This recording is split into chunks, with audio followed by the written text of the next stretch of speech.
What is up, gang? Thank you for checking out Sledgehammer TV tonight. We are only 6 days away from the 2019 Royal Rumble, and the WWE did absolutely nothing with tonight's Monday Night Raw to get me excited about it. Are you more excited about it than you were yesterday or last week? In fact, they did the opposite. They pissed me off and they made me feel stupid because the WWE thinks we are all absolutely idiots. What are you talking about? I'm going to explain it all to you right here and right now. My name is Nick Nightmare, and you are watching the Sledgehammer Wrestling Show's Monday Night Raw review. Let's do this.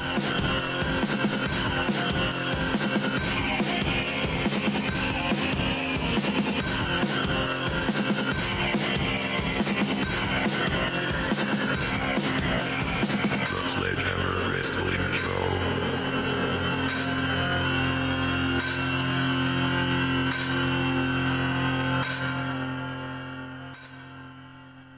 All right, wrestling fans, thank you once again for joining me. I'm going to start this episode with a question, and feel free to answer this question in the comment section or just nod in your seat at home or whatever. You don't have to get interactive if you don't want, but this is a very important question. It sets the stage for the entire show and how I am going to destroy this episode of Monday Night Raw because they think we are stupid. Did Braun Strowman not have his match at the Royal Rumble taken away from him because he was not cleared to compete? He was not going to be able to compete at the Royal Rumble, which is still 6 days from now.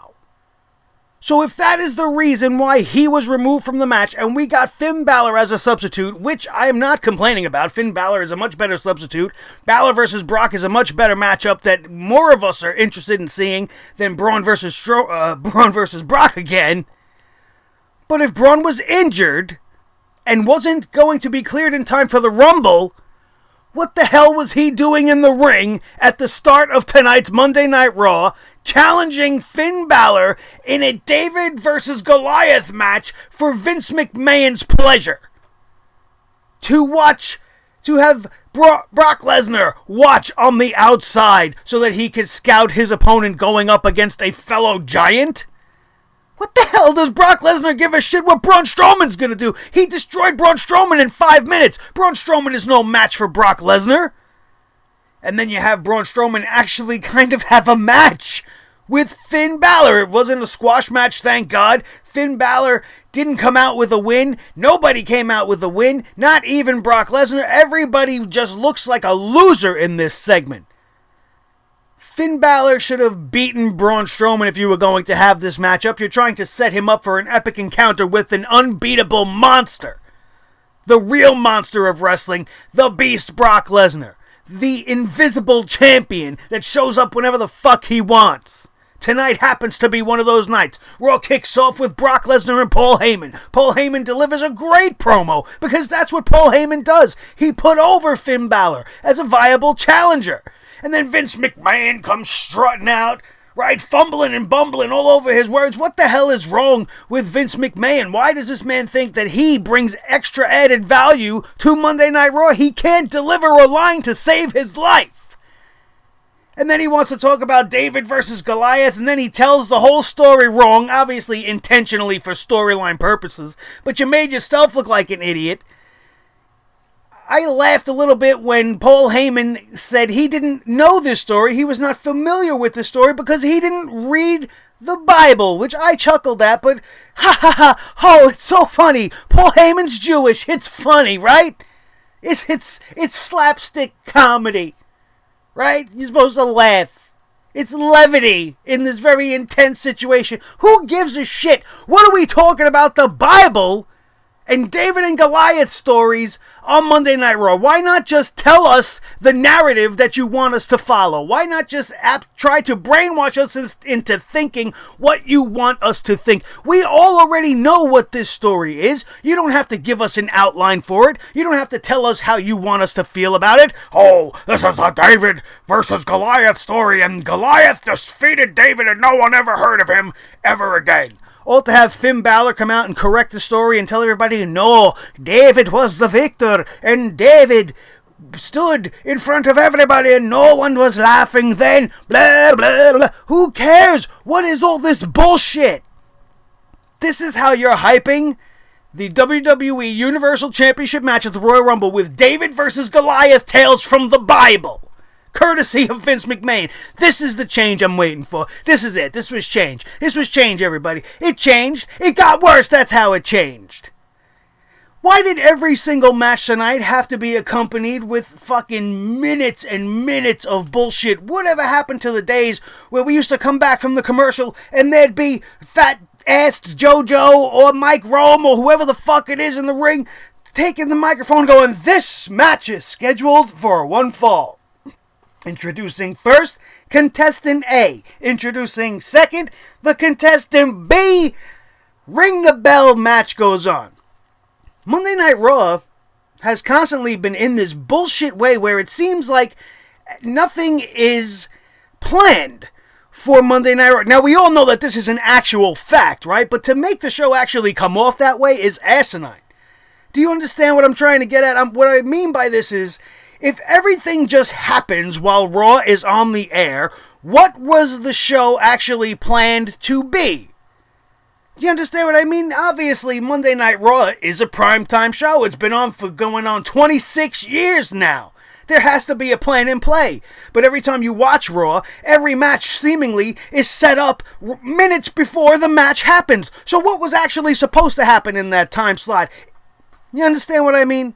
You're making it appear as if every match is just happening before your eyes, and that there is no plan. That's the appearance that they want to have. Whether or not that is actually what's happening is neither here nor there. You want to at least show that segments are special by having them differ. When you do everything the same exact way, everything feels the same and nothing feels special. There are only certain segments and certain storylines that should feature things of this nature, like a promo before the match that automatically turns into a matchup after it. It's just happening right now. But there is no sense of, oh, well, this week we're going to have this match and this match and this match and this match, and then as the night goes on, all these unexpected things happen. Everything is always unexpected because nothing is planned. There is no GM, nobody has anything in mind, and everything just happens because Seth Rollins decides to go out to the ring and starts talking. And then Drew McIntyre comes out and starts talking with him, and now we have a match. Great. We did this again with Apollo Crews and Bobby Lashley. They come out and they have a pose down of all fucking things. Let's go back to 1994 when pose downs actually maybe were cool. Maybe. Although I don't remember a pose down ever being cool.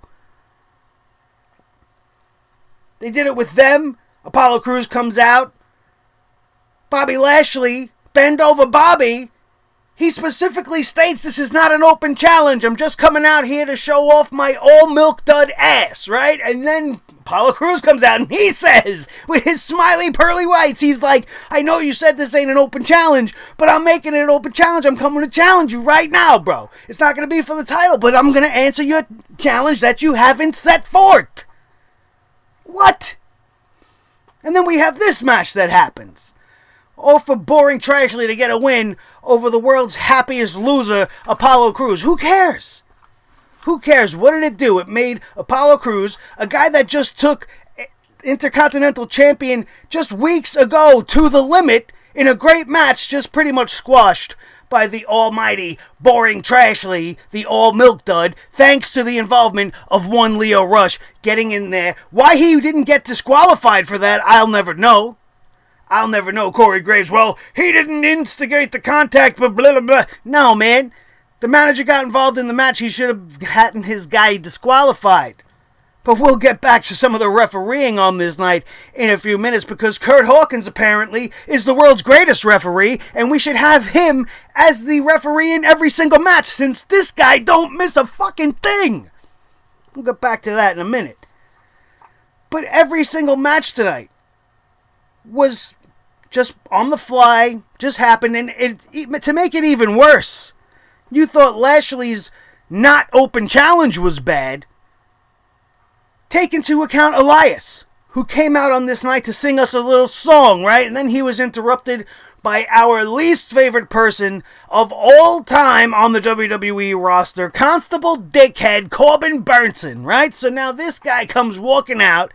He's interrupting Elias. We're going to have Elias versus Corbin. Again, this is what I'm thinking. And then Elias wants to have the microphone cut so Baron Corbin can stop his interruptions. And in his own song, he's like, do we really have to do this again? And I'm like, no, Elias, we don't. We don't have to do this again, bro. You could just walk the fuck away. But that's not what happens. That's not what happens. They say there's not going to be a match. Elias points right clear as day. He's like, listen, you're coming out here in your stupid coat, but you don't have that job anymore. You can't just come out here and make matches anymore, man. I don't have a match with you tonight. I'm here to sing a song, and that's what I'm going to do. And then what do we get? We get a fucking match with Baron Corbin and Elias. All for Elias, who's the hot hand in this scenario, to lose to a guy that nobody even wants to see on their TV in the first place. Can you explain to me what the fuck is going through the minds of these people in the creative team over there? If they even have minds. At this point, I'm starting to think it's a team of trained monkeys that haven't been finished being trained yet. It's absolutely awful what they did on this whole entire night. Then the other I'm so pissed off and so amped up that I can't even get my words out tonight because this is the go-home show for the Royal Rumble. This was a year you promised us change.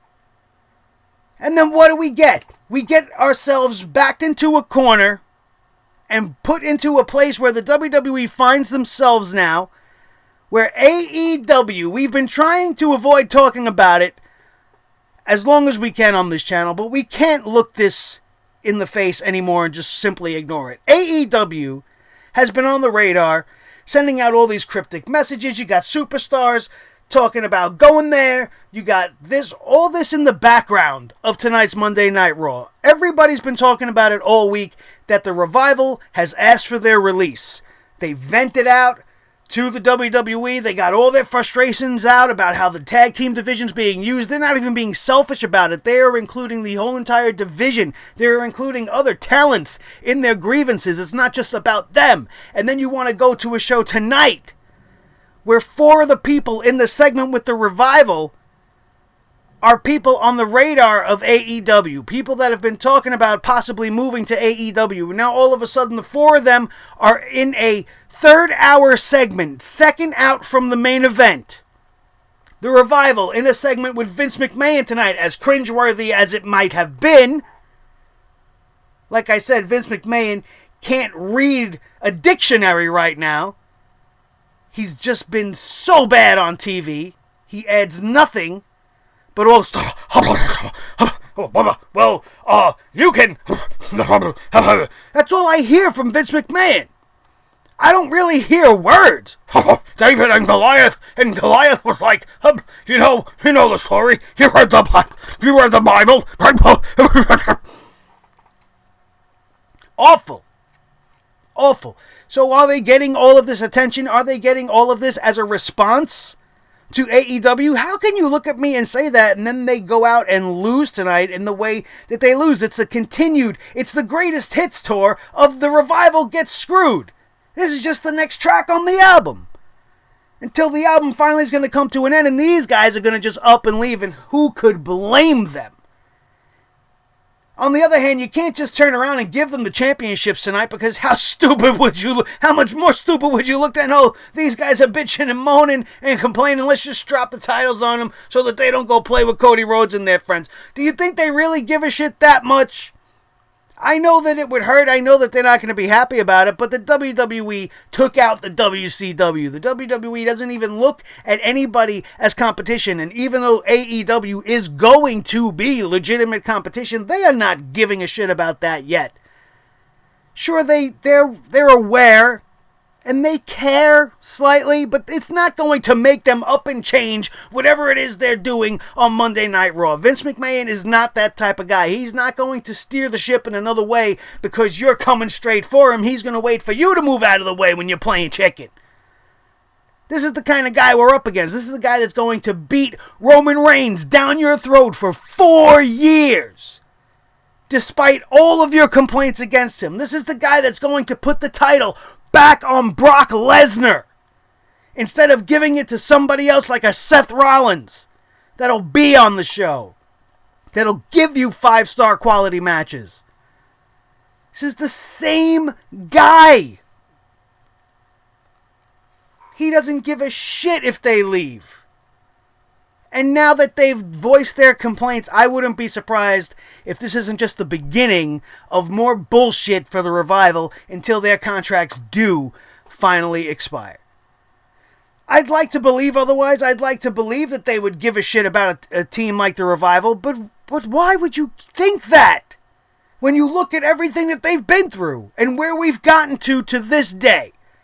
6 days after asking for their release, 6 days after venting all of their displeasures with the WWE, and they're still being beaten by unfair means, right? They had some sort of shenanigans with a bullshit referee, Kurt Hawkins, the greatest referee of all time, making all the other referees in the WWE look like the cast of Blind Bird Box, a bunch of blind assholes. I don't get it. Didn't do anything for me. Didn't do anything for the Revival.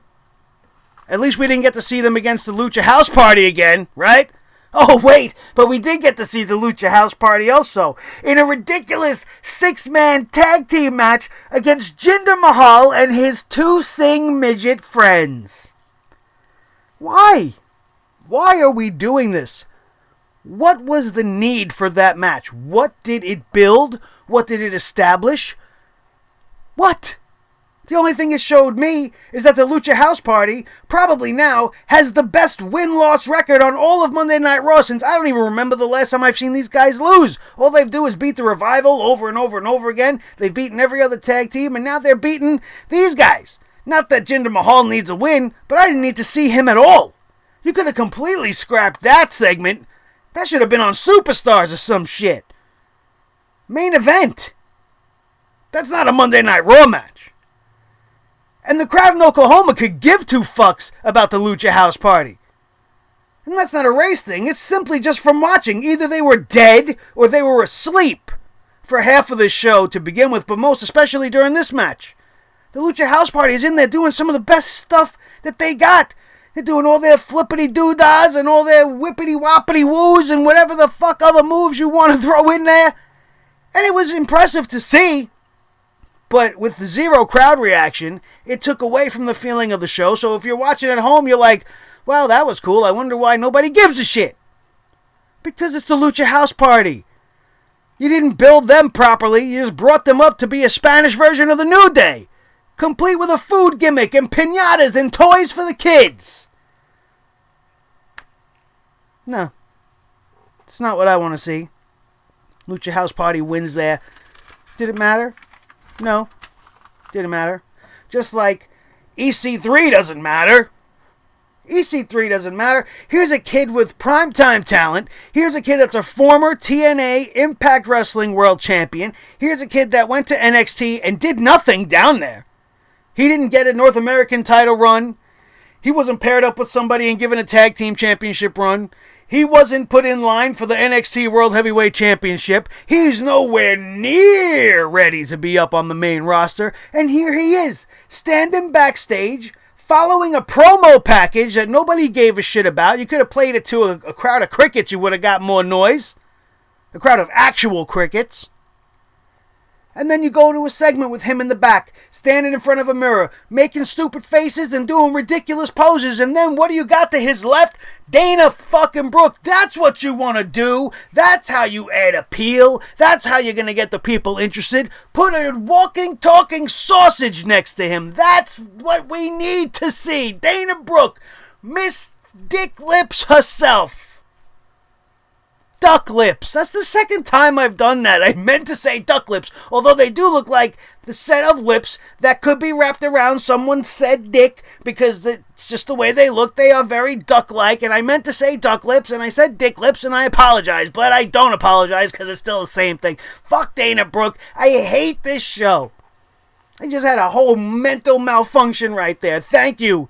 Thank you, EC3 and Dana Brooke. Why are they bringing these guys up without a plan? You shouldn't even consider anybody from NXT unless you have an idea already in place. You have this idea. Oh, wait, you know what? We got this guy over here. We need something big, something good to do with him. Let's bring up an Aleister Black and fill it in this spot. We could tell this story. Like, have a whole idea fleshed out. Don't just go, yeah, we're going to pick Aleister Black and Tommaso Ciampa and Heavy Machinery and this one and that one. And then you guys can just hang out. You just can hang out on both shows until we're ready to decide what the fuck to do with you. That's not the plan of action here. You're supposed to build them up. You're supposed to tell people about them. Don't just show EC3's face. Nobody knows what you're talking about. What happened to those vignettes and promos where you could have EC3 talking to the crowd, dressed to the nines, telling everybody why he's the top 1%? But instead you got him standing in the back, posing with Dana Brooke. Why? It's lost on me. Do you have the answer? Please fill me in. Because I don't have the answers for you guys. I just know what I see, and what I see is wrong. He gets zero reaction from the crowds everywhere he goes. I don't understand it. Maybe if they were in a market like New York, or probably down in Florida where NXT was big, or and anywhere where TNA or Impact was, you probably will get something for the guy. But just like in the case of Heavy Machinery, debuting them tonight to this crowd in Oklahoma was like sending them out to a farm full of animals. You would have got more noise out of the friggin' farms down the road. Awful this crowd was tonight. After EC3, we had the whole Elias and Baron Corbin bullshit, and I really could care less. Corbin beats Elias in a basic and boring matchup here. Then the show really starts to go off the rails once again. We have a moment of bliss because the last 2 weeks weren't bad enough. We are going to continue to do this. We're going to have the Royal Rumble edition of a moment of bliss, which opens up with Alexa Bliss reading the guest list for the 2019 Royal Rumble. 21 names that she had to get through. We had to hear her read off every single person's name, which I don't know why that was absolutely necessary. All for Nia Jax to come out as her guest, and Alexa wants to know who's Nia gonna pick, because Nia's the odds-on favorite to win. Who's favorite? Who's picking Nia Jax to win the Royal Rumble this year? Not me. I know you're not. You're not stupid. You're a fan of this show.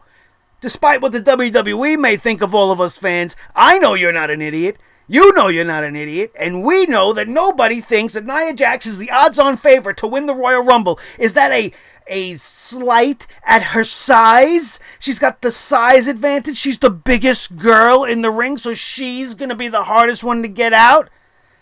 No, man. Nobody's picking Nia Jax to win this thing. Not if they have at least half a brain, they're not. She doesn't even get her answer out when the parade of trash starts to come out, starting with Ember Moon. Now, I don't mean to call Ember Moon trash. She is the only one, probably, maybe besides Ruby Riott, in this whole entire gaggle of geese that deserves any attention whatsoever. She doesn't deserve to be involved with the rest of the girls that surround her, but we are talking about the Royal Rumble. So in this first initial encounter, we get Ember Moon, who comes out and interrupts because she's going to win the Royal Rumble, and that I could forgive. What I can't forgive is the rest of the cavalcade of stars, and I use that term sarcastically, stars, following. Alicia Fox comes out there, starts talking like an idiot, made me want to punch my TV right in the face. I don't know why this girl is given a microphone. Why this girl is given any time at all. But Ruby Riott comes out with the Riot Squad. You don't let her get to say something, but we got to hear from Alicia Fox and Mickie James. Mickie James comes out, oh, I'm the oldest here, and I've been the champion, and you girls, so, no, I'm going to win, not you. What? Are we doing this again? Really?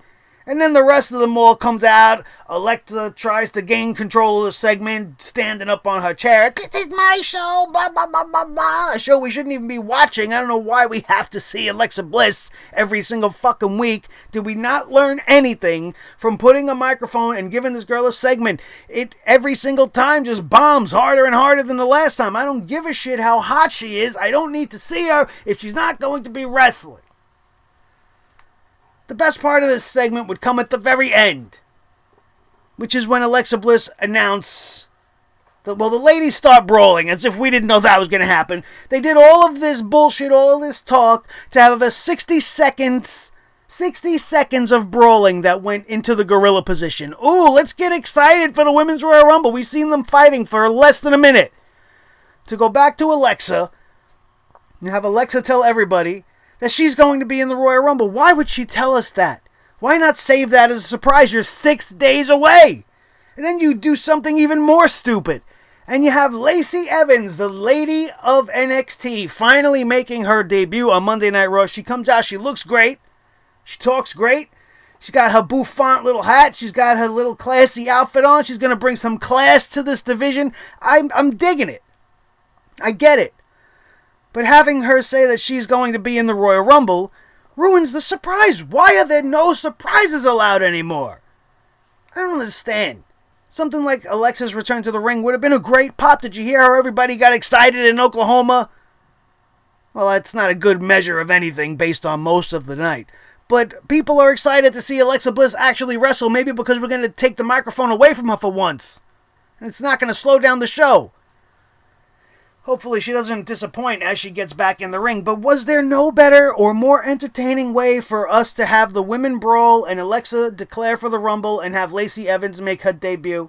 There was nothing else you guys could have pulled out of the hat except for this generic regurgitated segment from the last 3 weeks that didn't come out making anybody really look that great, if you ask me, with the exception of Lacey Evans, who just, she came out, she was confident, she took command of the microphone. She didn't stumble, unlike Ronda Rousey. And I expect Lacey Evans to probably be getting a big push just by the way she made her impact tonight. And she fits all the qualifications that Vince McMahon really likes to enjoy looking at. So I expect her to be pushed pretty quickly. At least it'll bring something different to the women's division. While we're talking about declarations for the Royal Rumble, we had Titus O'Neil declare for the Royal Rumble. Says he believes in miracles and he's going to be the miracle of this year's Royal Rumble. The only fucking miracle about Titus O'Neil is the fact that you're still employed by this company. What is he even doing here? Why? Why? Who gives a shit Titus O'Neil's going to be in the Royal Rumble? Why? Is he going to come out and fucking fall again? Is this going to be his thing? Is he going to come running to the ring and trip and fall like an idiot? Like he did at the Greatest Royal Rumble? It's going to be his contribution to fucking wrestling, falling on his face. Titus World Slide. Michael Cole even had to fucking say it. I expect to see it now. And it will be even worse than the first time. Because the first time was a genuine accident. This time it's going to just be stupid. And if that's going to be what you're doing, Mr. O'Neil, please stay home. And don't. Give your spot to somebody else. Heavy Machinery makes their debut versus the Ascension. I guess the WWE wanted to give Heavy Machinery a look into their future by placing them across the ring from a former dominant NXT tag team. The Ascension, an actual NXT tag team championship duo. Heavy Machinery never even got such honors in NXT. And while I did expect this to be a quick and pretty straightforward standard squashing of the Ascension, which has become commonplace on Monday Night Raw for most tag teams, what I didn't expect was the amount of goofiness from Heavy Machinery. Now, correct me if I'm wrong, and I always am accepting of your guys' criticisms, and if I'm wrong here, please feel free to tell me I am. But in NXT, well, I know Otis did the Caterpillar and he was a little bit crazy. I don't remember them being this goofy. They were coming off as like a discount version of the Bushwhackers to me. like they weren't being taken seriously, much like the authors of Piss and the Ascension, or the Descension as we call them, or any of the other real good tag teams from NXT.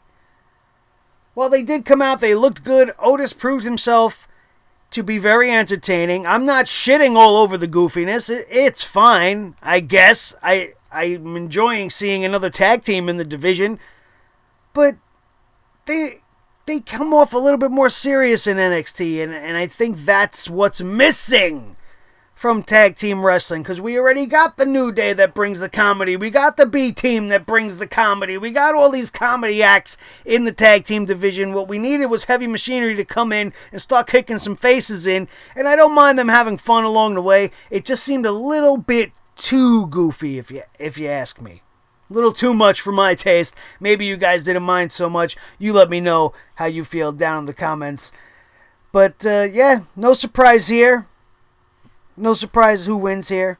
Was just surprised at the level of childishness in this match, to be honest with you. Then we had the Revival versus Bobby Roode and Chad Gable. The Glorious Gables, our WWE Raw Tag Team Champions, and they have this matchup for the titles because they talked to Vince McMahon, right? And they convinced Vince McMahon, and now we're having this match. Great. Who gives a shit? I did not expect the Revival to win. If they did, like I said, it would have looked even stupider than what they actually did here on this night. Kurt Hawkins was made a referee, and now by the end of this match, it was all made clear why he was made the referee, and it was so that Zack Ryder can come out and save him from a beatdown from the Revival, who would lose this match due to Kurt Hawkins being the sharpest, most wittiest, most you-can't-beat-me referee in the world. This guy's seen pulling tights, feet on ropes, teams helping each other out. He didn't miss a goddamn thing, and if he's that good at being a referee, then he should immediately be promoted to the head of the referee division. Give him every championship match. It will never go down with any shenanigans with a guy like Kurt Hawkins at the helm of that match. It'll be great. But that's not the way it is. All he did was make all the real, actual referees look like a bunch of schlubs by doing so, and all of this was so that he can get his ass beat for being an idiot during the match as a referee, and Zack Ryder could come out and make the save, and we have the reuniting of the Edgeheads. So we're going to bring back a tag team that nobody gave a shit about then, that was put together because of Edge, who's not around anymore, and we're going to assemble them simply for the sole purpose of having somebody different for the Revival to wrestle, since they're tired of wrestling the Lucha House Party. That's all I seen. That's all I seen there. It wasn't worth seeing.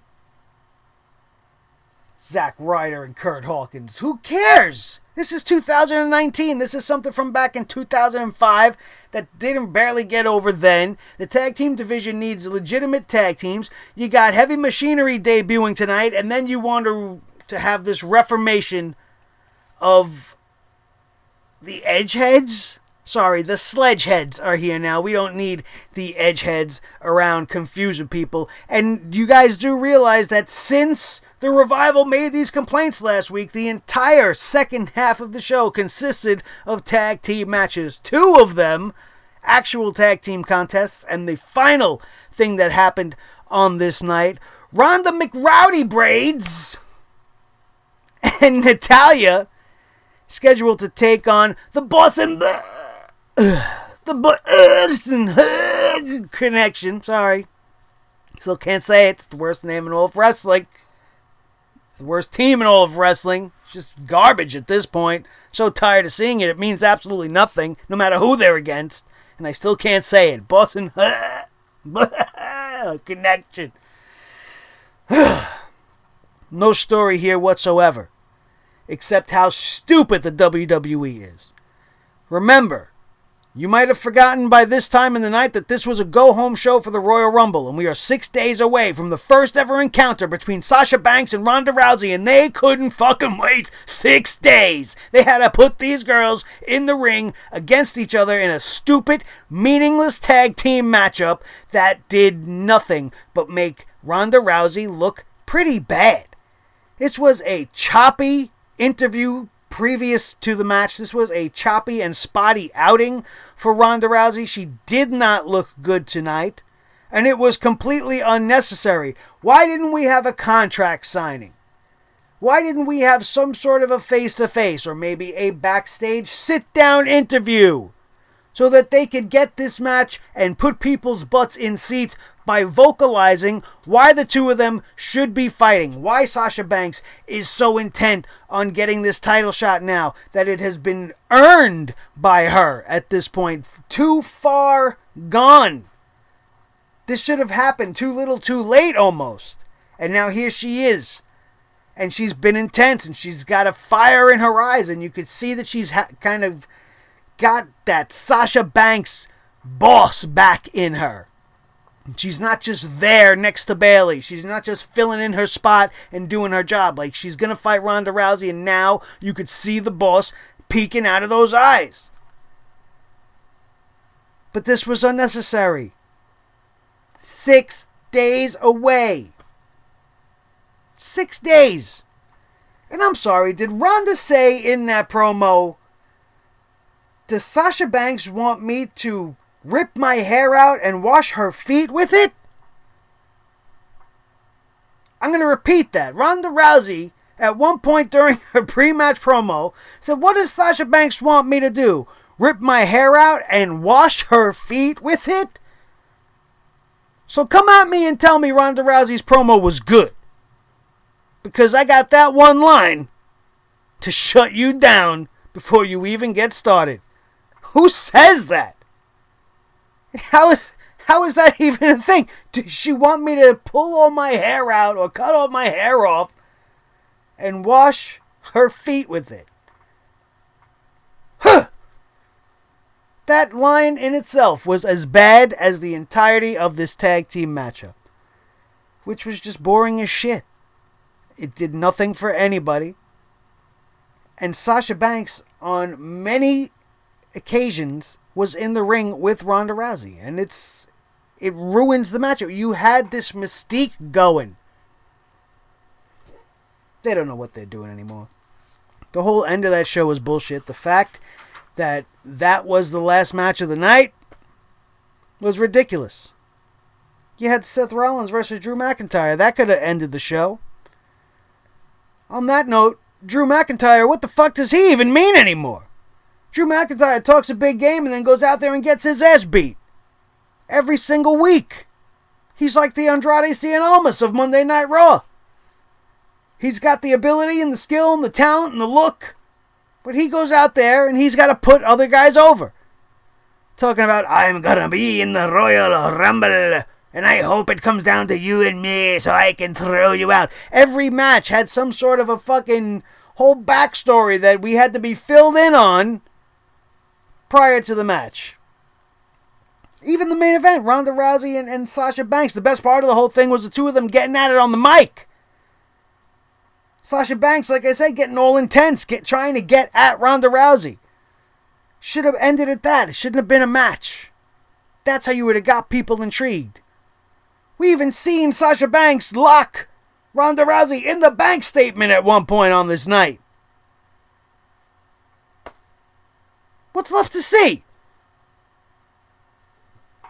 Another ridiculous rendition of Monday Night Raw that's just never going to change. We can hope for change from here to the cows come home. It's never going to change. Things will never change. And the Revival is probably on their way out the door. And who can blame them? Like I said, who could blame them for going? We are moving into Royal Rumble territory, which means we are almost officially on the road to WrestleMania. And so far, this road is just as bumpy and windy as ever, as the change seemingly still will not come. That's going to do it, man. That's all I have to talk about for tonight. I don't even want to talk about it anymore. This was a fucking ridiculous and disrespectful episode of Monday Night Raw. You want to call me an idiot? You want to tell me that Braun Strowman's okay now? 6 days before he was supposed to fight for the championship? You took him out of the match because he was hurt, but now he was wrestling tonight. Make that make sense to me.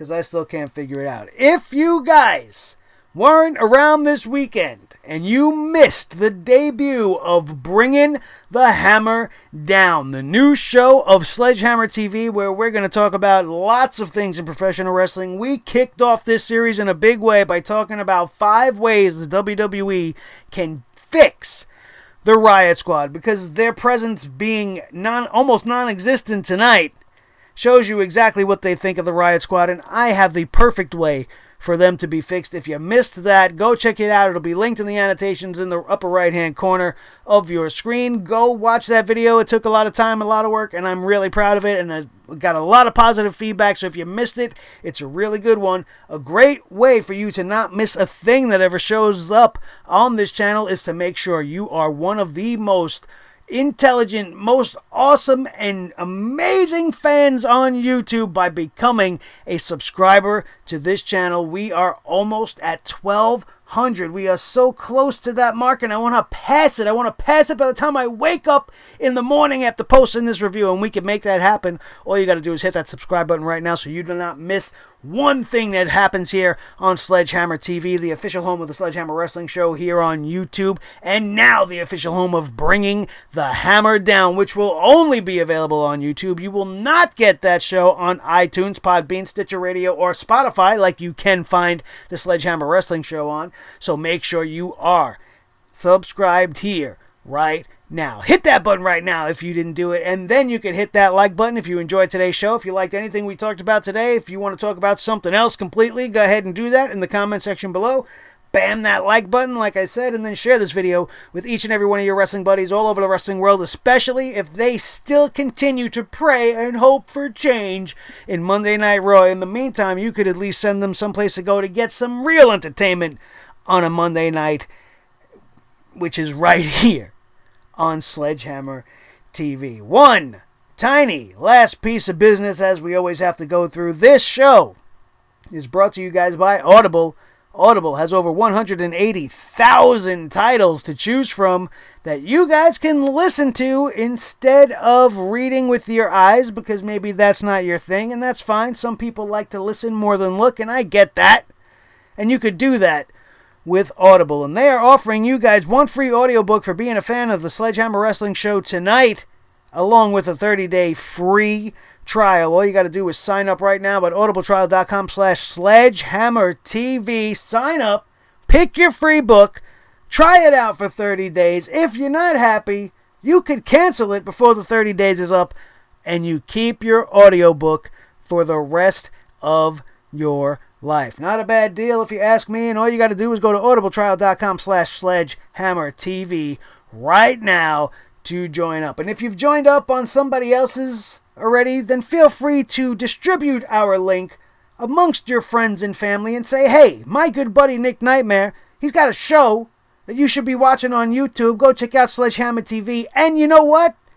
You can have this link, which will get you a free book if you sign up for the free trial. That's just a couple of great ways you guys can support the podcast and the show here on YouTube, as well as following us on Twitter at Nick Nightmare is the handle. Check out the Instagram page at Nick_Nightmare, where you could follow and track my progress in my House of Glory training. Worth checking out if you ask me. Also a bunch of random shit because it's Instagram, and if something's interesting, I'm going to post about it, as most of you guys do, so make sure you're following me there. Our hub on Facebook, facebook.com/The Sledgehammer Wrestling Show is there for you guys if you want to follow us there. We are there as well. And as always, make sure that this is the place that you come to, because Sledgehammer TV is the place to be when you want your wrestling news bullshit free. My name, ladies and gentlemen, is Nick Nightmare, not Knock. My name is Nick Nightmare, and this is my team for the Sledgehammer, the official Sledgehammer of the Sledgehammer Wrestling Show, and the Wrestling God of Thunder, his tag team partner, the World Heavyweight Champion of all the microphones in all the world, Mr. Blue, the Snowball microphone, and the most important member of the team, as always, is you. Thank you so much for being here. Don't forget to check out everything else on the channel as soon as you can, and we will see you guys tomorrow night for the final stop on the road to the Rumble, which is SmackDown Live. So have a good night or good rest of the day, as it were, and we will see you right here tomorrow night on your new favorite show, the Sledgehammer Wrestling Show. That is going to do it, and we are out of here, and we will see you next time right here on the Sledgehammer Wrestling Show, only on Sledgehammer TV, right here on YouTube.com. Boom.